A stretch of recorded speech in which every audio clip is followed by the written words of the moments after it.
গত ভিডিওতে আমি তোমাদের কাউশি-শুয়ার্টজ অসমতা সম্পর্কে বলেছিলাম, অর্থাৎ আমি লিখছি কাউশি-শুয়ার্টজ ইনইকুয়ালিটি বা অসমতা। আমার মনে হয় এইটা আরেকবার লিখে ফেলা ভালো, কারণ এটা আমাদের অনেকবার কাজে লাগবে এবং এটা অনেক দরকারি একটা জিনিস। এটা আমাদের বলেছিল যে আমাদের কাছে যদি দুটি ভেক্টর এক্স এবং ওয়াই থাকে যারা দুজনই আর এন এর অন্তর্ভুক্ত এবং দুজনই নন জিরো বা অশূন্য, অর্থাৎ এমন যারা শূন্য ছাড়া অন্য যে কোনো মান নিতে পারে, এবং এটা আমরা ধরে নিয়েছিলাম কারণ আমাদের এদের একটা মান দিয়ে আমাদের রাশিটাকে ভাগ করা দরকার ছিল, এবং এটা যদি অশূন্য না হতো তাহলে এটা সম্ভব হতো না। সুতরাং আমরা যদি ধরে নেই এদের একজনের মানও শূন্য নয়, তাহলে আমরা বলতে পারি যে তাদের ডট গুণফলের পরম মান তাদের প্রত্যেকের দৈর্ঘ্যের গুণফলের সমান অথবা তার থেকে ছোট। এখানে এটা হচ্ছে ভেক্টর এক্স এর দৈর্ঘ্য, এবং আমরা কয়েকটা ভিডিও আগে এর সংজ্ঞা দিয়েছিলাম। আর এটা হচ্ছে ভেক্টর ওয়াই এর দৈর্ঘ্য। এটা কেবল একটা সাধারণ সংখ্যা, দৈর্ঘ্য বিবেচনা করলে সেটা আর ভেক্টর থাকে না, সেটা একটা সাধারণ সংখ্যা হয়ে যায়। এটা যে কোনো সাধারণ সংখ্যা হতে পারে, এগুলো সব স্কেলার মান, সুতরাং এখানেও স্কেলার গুণ করা হচ্ছে। আর আমরা এটাও শিখেছিলাম যে এই অসমতাটা এই সমীকরণে শুধু তখনই পরিণত হয় যখন এক্স সমান হয় কোন একটি স্কেলার মান গুণ ওয়াই। কিছু কিছু পাঠ্য বইতে লেখা থাকে যে এই স্কেলার মানটা শূন্য হতে পারবে না, তবে সেটা এমনিতেই বোঝা যায়, কারণ আমি তোমাদের আগেই বলেছি এক্স এবং ওয়াই এর মান শূন্য হতে পারে না, এবং এটা শূন্য হলে এক্স ও ওয়াই শূন্য হয়ে যেত। আর আমরা তো বলেইছি যে এক্স এর মান শূন্য হবে না। অবশ্য তুমি চাইলে বলতে পারো যে সি এর মান নন জিরো, অর্থাৎ অশূন্য একটা মান, যদিও এই তথ্যটা আমরা এখান থেকেই জেনে নিতে পারি। যাই হোক, ঘটনা যদি এটাই হয়, এমনকি ঘটনা শুধু যদি এটা এবং শুধু এটাই হয়, তাহলে আমরা বলতে পারি যে ভেক্টর দুটোর ডট গুণফলের পরম মান সমান হচ্ছে তাদের প্রত্যেকের দৈর্ঘ্যের গুণফল। আমি লিখে দিচ্ছি বিষয়টা, তাদের প্রত্যেকের দৈর্ঘ্যের গুণফল। আমি গত ভিডিওতে যা করেছিলাম এটা হচ্ছে সেগুলোকে আবার একটু ফিরে দেখা। এখন আমরা এটা দিয়ে প্রয়োজনীয় আর কি করতে পারি, চলো আমরা এটাকে নিয়ে একটু নাড়াচাড়া করে দেখি। যদিও আমি আসলে এটাকে এক্সপেরিমেন্ট বলবো না, কারণ আমি ইতিমধ্যেই জানি যে এটা কি হতে যাচ্ছে। তাহলে চলো দেখি এটা কি হয়। তাহলে চলো দেখি, আমরা যদি দৈর্ঘ্য নেই ভেক্টর এক্স এবং ভেক্টর এক্স যোগ ভেক্টর ওয়াই এর দৈর্ঘ্য এবং এই পুরো মানটার বর্গ। সুতরাং আমি এখানে দুটো ভেক্টরকে যোগ করে সেই ভেক্টরের দৈর্ঘ্য নিয়ে তাকে বর্গ করে দিব। আর আমরা গত কিছু ভিডিও থেকে জানি যে যে কোনো ভেক্টরের দৈর্ঘ্যের বর্গকে ভেক্টরটি নিজের সাথে নিজের ডট গুণফল হিসেবে প্রকাশ করা যায়, এবং এখানে এক্স যোগ ওয়াই একটা বাস্তব ভেক্টর, এবং আমি এটা চিত্র আঁকতে পারবো। সুতরাং এক্স যোগ ওয়াই ভেক্টরের দৈর্ঘ্যের বর্গকে আমি লিখতে পারি এই ভেক্টরটার সাথে নিজের ডট গুণফল, অর্থাৎ এক্স যোগ ওয়াই ডট এক্স যোগ ওয়াই, এবং এরা প্রত্যেকেই ভেক্টর। এখন কিন্তু এরা শুধু সাধারণ সংখ্যা না, এবং এটা হচ্ছে ডট গুণফল, এটা সাধারণ গুণ নয়। তবে আমরা দুটো ভিডিও আগে দেখেছিলাম যে ডট গুণফল সাধারণ গুণের মতোই বন্টন, সংযোগ এবং বিনিময় সূত্র মেনে চলে। সুতরাং এখানে তুমি এটাকে দ্বিপদী গুণ করার মতো করে গুণ করতে পারো, যদিও আমি চিন্তা করি একে এখানে বন্টন ধর্ম দুবার ব্যবহার করা হচ্ছে। সুতরাং এটাকে আবার লেখা যায় এক্স ডট এক্স। আসলে আসলে আমার মনে হয় এখানে বন্টন ধর্ম অনুযায়ী লিখে ফেলি, কারণ এটা অনেক সময় অনেকের কাছে পরিষ্কার হয় না ব্যাপারটা। সুতরাং বন্টন সূত্র মেনে লিখলে ভালো হয়। সুতরাং আমি এটাকে হলুদ এক্স হিসেবে লিখি, পুরো এক্স যোগ ওয়াই রাশিটাকে হলুদ করে দিই। এক্স যোগ ওয়াই এই পুরো রাশিটাকে আমরা হলুদ করে দিচ্ছি। এটাকে আবার লেখা যেতে পারে এক্স ডট, অর্থাৎ এই এক্স ডট এই এক্স যোগ ওয়াই, তারপর যোগ এই ওয়াই যোগ ওয়াই ডট, দাঁড়াও আমি রং বদলে নিচ্ছি, যোগ এই ওয়াই ডট এক্স যোগ ওয়াই, ওয়াই ডট এক্স যোগ ওয়াই। এটা জেনে রাখা ভালো যে এগুলো গুণ করার সময় শুধু বন্টন ধর্ম কাজে লাগে, তাই না? আমি শুধু এই পদটাকে এখানের এই যোগফলের প্রতিটা পদের মাঝে বন্টন করে দিয়েছি, তারপর আমি এটা পেয়েছি, আর তারপর আমি এদের প্রতিটাকে যোগফলের মাঝে বন্টন করে দিতে পারি। তাহলে আমরা পাচ্ছি x dot, x dot x যোগ এক্স ডট ওয়াই। হয়তো আমি এখানে একটু বেশি করেই বলছি, তবুও এটা জেনে রাখা ভালো এখানে কোনো জাদুকরী ঘটনা ঘটছে না, আমরা শুধু এর আগে ডট গুণফলের প্রমাণ শেখা ধর্মগুলোকে প্রয়োগ করছি। তাহলে এটা হয়ে গেল। এরপর যোগ হবে y dot x, y dot x যোগ এই হলুদ ওয়াই ডট এই হলুদ এক্স, দুঃখিত, এটা আসলে হবে নীল ওয়াই, হ্যাঁ এটা হবে নীল ওয়াই। সুতরাং আমাদের ভেক্টর এক্স যোগ ওয়াই এর বর্গের মানকে এভাবে প্রকাশ করা যেতে পারে।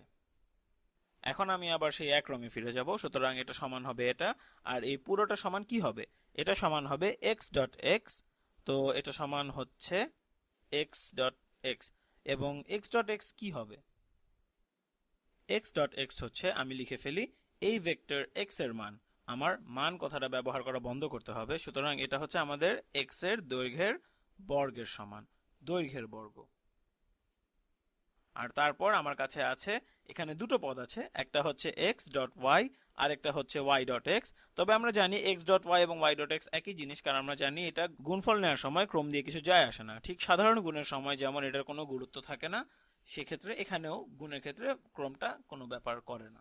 সুতরাং এই দুটো বস্তুত একই পদ, তাই আমরা লিখতে পারি দুই গুণ এক্স ডট ওয়াই। আর সবশেষে আমাদের এই শেষ পদটা বাকি থাকে y dot y. y dot y সমান হচ্ছে আমাদের ভেক্টর y এর দৈর্ঘ্যের বর্গ।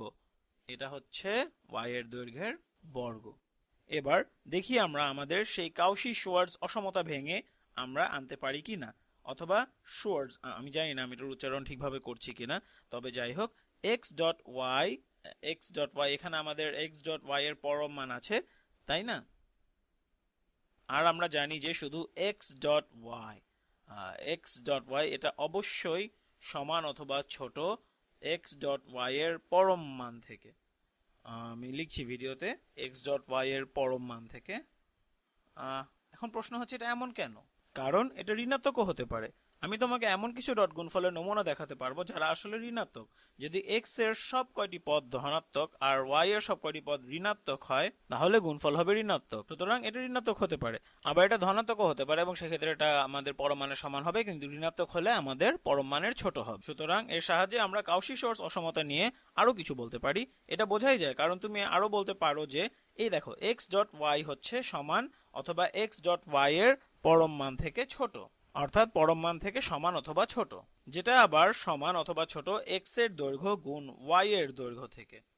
অর্থাৎ এটা এই যে এই x এবং y এর ডট গুণফল অবশ্যই তাদের পরম মান থেকে ছোট, এটা হতেই পারে, যেটা অবশ্যই তাদের গুণফল থেকে ছোট হবে।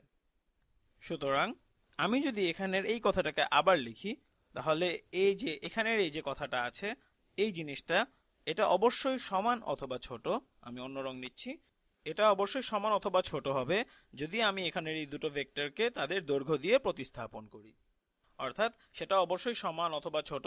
আমি এখানের x এর দৈর্ঘ্যের বর্গটা আবার লিখছি, আর তারপর আমি যোগ 2 লিখে ফেলবো, কারণ আমি এখানে একেবারে প্রতিস্থাপন করব। তারপর এখানে যোগ y এর দৈর্ঘ্যের বর্গ লিখব, y এর দৈর্ঘ্যের বর্গ। এবার এখানের এটা অবশ্যই x ডট ওয়াই এর পরম মানের সমান অথবা তার থেকে ছোট, আর কাউশি-শোয়ার্জের অসমতা অনুসারে এটা অবশ্যই দুটো দৈর্ঘ্যের গুণফলের থেকে ছোট। সুতরাং আমি এখানে এটাকে প্রতিস্থাপন করছি দুটো দৈর্ঘ্যের গুণফল দিয়ে, অর্থাৎ আমি লিখছি x এর দৈর্ঘ্য গুণ y এর দৈর্ঘ্য। আমরা লিখছি, তোমরা দেখো, x এর দৈর্ঘ্য গুণ y এর দৈর্ঘ্য, তাই না?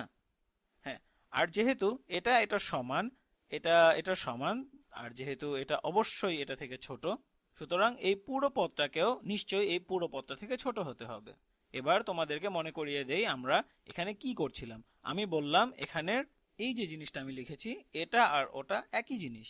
হ্যাঁ, তোমরা বুঝতে পারছো, এটা আর ওটা একই জিনিস, এবং আমরা এখানে লিখতে পারি x যোগ y এর বর্গের মান সমান হচ্ছে, আসলে মান না, x যোগ y এর বর্গের দৈর্ঘ্যের বর্গ, একটু ভুল হচ্ছে এখানে, আমার এখানে লেখা এই পুরো জিনিসটা থেকে ছোট হবে, অর্থাৎ সমান অথবা ছোট হবে। এবার এটা কি জিনিস মনে রেখো, যদি আমার এত জমকালো করে দুটো দাগ দিয়ে লেখা এই জিনিসগুলো দেখতে অনেক জটিল লাগছে, এটা কিন্তু আসলে শুধুই সংখ্যা। এখানের এই x এর দৈর্ঘ্যের বর্গটা, এটা শুধু একটা সংখ্যা, আর আমি বলতে পারি যে এটা দেখতে একটা পূর্ণ বর্গ সংখ্যার মতো লাগছে। এটা দেখে ঠিক মনে হয় যেন এই ডান পক্ষের পদটা ঠিক সমান হচ্ছে x এর দৈর্ঘ্য যোগ y এর দৈর্ঘ্য যোগ y এর দৈর্ঘ্য। আমি লিখছি পুরো জিনিসটা, এক্স এর দৈর্ঘ্য যোগ ওয়াই এর দৈর্ঘ্য এবং এই পুরোটার বর্গ, তাই না? তুমি এটাকে বর্গ করে পাবে এক্স বর্গ যোগ 2 গুণ এক্স এর দৈর্ঘ্য গুণ ওয়াই এর দৈর্ঘ্য যোগ ওয়াই এর বর্গ। সুতরাং আমাদের এক্স যোগ ওয়াই ভেক্টরটার দৈর্ঘ্য এক্স যোগ ওয়াই ভেক্টরটার দৈর্ঘ্যের বর্গ হচ্ছে সমান অথবা ছোট এখানের এই পরিমাণটা থেকে। এবার আমরা যদি শুধু এই দুই পাশ থেকে বর্গমূল নিই তাহলে আমরা পাবো আমাদের এক্স যোগ ওয়াই ভেক্টরটার দৈর্ঘ্য হচ্ছে সমান অথবা ছোট শুধু ভেক্টর এক্স এর দৈর্ঘ্য যোগ ভেক্টর ওয়াই এর দৈর্ঘ্য থেকে। আমি আবার বলছি, ভেক্টর এক্স এর দৈর্ঘ্য যোগ ভেক্টর ওয়াই এর দৈর্ঘ্য থেকে। আমরা এটাকে ডাকি ত্রিভুজের অসমতা সূত্র, যেটা তোমরা হয়তো জ্যামিতি থেকে এখনো মনে রাখতে পারবে, ট্রায়াঙ্গেল ইনইকুয়ালিটি। আমি লিখে দিচ্ছি কথাটা, ত্রিভুজের অসমতা সূত্র। এখন এটাকে কেন ত্রিভুজের অসমতা সূত্র ডাকা হয়? কারণ তুমি এদের প্রতিটাকে একটা ত্রিভুজের আলাদা আলাদা বাহু হিসেবে কল্পনা করতে পারো। চলো আমরা এটাকে এঁকে ফেলি। আমরা এখন এটাকে আঁকতে পারবো। আমি আমার গ্রাফ পেপারটা বের করে নিই, দাঁড়াও দেখি গ্রাফ পেপারে দাগগুলো আঁকা যায় কিনা। এখন চলো আমরা আমাদের ভেক্টর এক্স কে এঁকে ফেলি। ধরি ভেক্টর এক্স দেখতে অনেকটা এরকম। ধরি এটা আমার ভেক্টর এক্স, যার স্থানাঙ্ক 2, 4। সুতরাং এটা আমার ভেক্টর এক্স। আর ধরি আমার ভেক্টর ওয়াই, এটাকে এর মাথার উপর রাখবো কারণ আমি এই দুটোকে যোগ করতে চাচ্ছি। তো আমার ভেক্টর ওয়াই একে আমি সাধারণ অবস্থানে আঁকবো না। ধরি আমার ভেক্টর ওয়াই দেখতে অনেকটা এরকম। এটাকে একটু ঠিক করে রেখে ফেলি। ভেক্টর ওয়াই এটাকে ঠিক করে রাখা দরকার। তাহলে এটা হচ্ছে আমার ভেক্টর ওয়াই। এখন এক্স যোগ ওয়াই দেখতে কেমন হবে? এক্স যোগ ওয়াই, মনে রাখবে আমি কিন্তু আসলেই দুটো ভেক্টরকে এরকম দ্বিমাত্রিক স্থানে আঁকতে পারি না। আমরা সেটা শুধু ধরে নিচ্ছি যে এরা R2 তে আছে, এটা একটা ধারণা দেওয়ার জন্য। সুতরাং এটা তাদের যোগফল, তাই না? এক্স এর পাদবিন্দু এবং ওয়াই এর শীর্ষবিন্দু, এই দুটো হবে তাদের যোগফল। সুতরাং এখানে এই ভেক্টরটাই হচ্ছে এক্স যোগ ওয়াই, এবং এ কারণেই এটাকে ত্রিভুজের অসমতা সূত্র বলা হয়। এটা শুধুই বলছে যে দেখো এখানের এই জিনিসটা সবসময় সমান অথবা ছোট হবে, অর্থাৎ এই জিনিসটার দৈর্ঘ্য এই জিনিসটার দৈর্ঘ্য সবসময় সমান অথবা ছোট হবে এই জিনিসটার দৈর্ঘ্য যোগ এই জিনিসটার দৈর্ঘ্য থেকে। আর এটাকে দ্বিমাত্রিক জ্যামিতি থেকে অনেকটাই বোঝা যায়, কারণ এই বিন্দু থেকে ওই বিন্দুতে যেতে এটাই সবচেয়ে দক্ষ রাস্তা। আর সেই ক্ষেত্রটা কি হতে পারে? যেই ক্ষেত্রে এই দৈর্ঘ্যটা এই দুটো দৈর্ঘ্যের যোগফলের সমান হয়ে যাবে। তুমি যদি এই ত্রিভুজটাকে একটু একটু করে চ্যাপ্টা করতে থাকো আর তারপর একেবারে চূড়ান্ত পর্যায়ে চলে যাও, চূড়ান্ত পর্যায়ে ভেক্টর এক্স দেখতে অনেকটা এরকম হবে। ভেক্টর এক্স এটা হচ্ছে, আর ভেক্টর ওয়াইও একই দিকে থাকবে। ভেক্টর ওয়াই দেখতে ধরি, ভেক্টর ওয়াইটাকে এভাবে আঁকি। হ্যাঁ, ভেক্টর ওয়াইটা এরকম হবে। সুতরাং এটা হচ্ছে আমার ভেক্টর ওয়াই। সুতরাং এটা হচ্ছে আমার ভেক্টর এক্স এবং এটা হচ্ছে আমার ভেক্টর ওয়াই। এবার এক্স যোগ ওয়াই পুরো ভেক্টরটা হবে এই পুরো জিনিসটাই এক্স যোগ ওয়াই, এবং এটা হচ্ছে সেই ক্ষেত্র যেই ক্ষেত্রে ত্রিভুজ অসমতা সূত্র আসলে একটা সমতা সূত্র হয়ে যায়। এই কারণেই সূত্রে আমরা এটাকে সমান চিহ্ন দিয়ে আঁকি। এটা হচ্ছে চূড়ান্ত পর্যায়ে, যে ক্ষেত্রে এক্স এবং ওয়াই সমরেখ। আর এটা কেন কাজ করে সেটা আমরা আমাদের অঙ্কে গিয়ে বুঝবো। তার আগে আমি আমার গ্রাফটা বন্ধ করি। আমরা আমাদের অঙ্কে ফিরে যাচ্ছি। যদি ঠিক এই জায়গাটায় আবার ফিরে আসি, মনে রাখবে ঠিক এখানে আমি একটা কথা বলেছিলাম, দেখো এই জিনিসটা অবশ্যই এখানের এই জিনিসটা থেকে ছোট। এখন আমি যদি একটা জিনিস ধরে নেই তাহলে কি হবে যদি আমি বলি x সমান হচ্ছে কোনো এক স্কেলার মান গুণ y।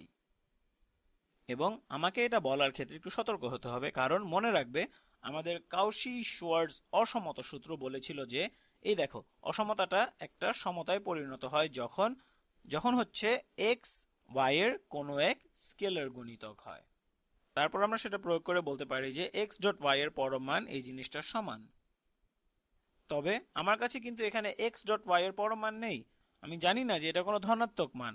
তবে এক্ষেত্রে আমি জোর দিয়ে বলতে পারি যে হ্যাঁ, এটা ধনাত্মক মান, কারণ আমরা এখানে পরম মান নিয়েছি।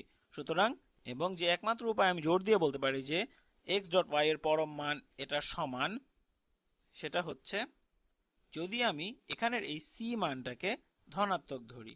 অর্থাৎ আমরা ধরে নিই c ধনাত্মক, কারণ c যদি ধনাত্মক হয় x ডট y এটা সমান হবে সি গুণ y ডট y, যেটা আমরা জানি সমান হচ্ছে সি গুণ y এর মানের বর্গ। আর যে একমাত্র উপায় আমি বলতে পারি যে এখানের এই রাশিটা x ডট y এর পরম মানের সমান, সেটা বলার একমাত্র উপায় হচ্ছে যদি আমি এটাকে c ধনাত্মক ধরে নিই। c যদি ঋণাত্মক হয় তাহলে এই পুরোটা একটা ঋণাত্মক সংখ্যা হবে, যেখানে এটা ধনাত্মক থাকবে। সুতরাং এটা যদি ধনাত্মক হয়, আমি যদি ধরে নেই এটা ধনাত্মক, তাহলে আমি বলতে পারি x ডট y সমান হচ্ছে x ডট y এর পরম মান। আর যেহেতু এটা একটা স্কেলার গণিতক, সেক্ষেত্রে আমি বলতে পারি যে এই পদটা সমান হচ্ছে, লক্ষ্য করো, সমান অথবা ছোট নয়, সমান হবে x এবং y এর মানের গুণফলের। আশা করি তোমাদের বুঝতে কষ্ট হচ্ছে না। সুতরাং আমি এখানে শুধু বলছি যে আমি যদি ধরে নিতে পারি যে x y এর কোনো এক ধনাত্মক স্কেলার গুণিতক, সেক্ষেত্রে এই ছোটর চিহ্ন থাকবে না। যদি x ডট y সমান x ডট y এর পরম মান, যেহেতু এটা একটা ধনাত্মক আর যেহেতু এটা x ডট y এর পরম মানের সমান, আর এটা একটা আরেকটা স্কেলার গুণিতক, আমরা এখানে আরেকটা পদ দিয়ে যেতে পারি। আমরা বলতে পারি যে এখানের এই জিনিসটা আমি বেশি হিজিবিজি করে ফেলতে চাচ্ছি না, আমি বলতে পারি যে এখানে এটা সমান এটা, এবং যদি এটা সমান ওটা হয় তাহলে এখানে সমান চিহ্ন হয়ে যাবে, সমান অথবা ছোট চিহ্ন থাকবে না। আর তারপর আমরা একেবারে সীমান্তিক পর্যায়ে বলতে পারি, অবশ্য আমি এটাকে সীমান্তিক পর্যায়ে ডাকতে চাই না, তবে আমরা বলতে পারি আমরা একই কাজই করতাম পুরো পত্রে সমান চিহ্ন ব্যবহার করে, অর্থাৎ x যোগ y এর দৈর্ঘ্য সমান হচ্ছে x এর দৈর্ঘ্য যোগ y এর দৈর্ঘ্য। এখানে আমরা সমান অথবা ছোট চিহ্ন ব্যবহার করতাম না।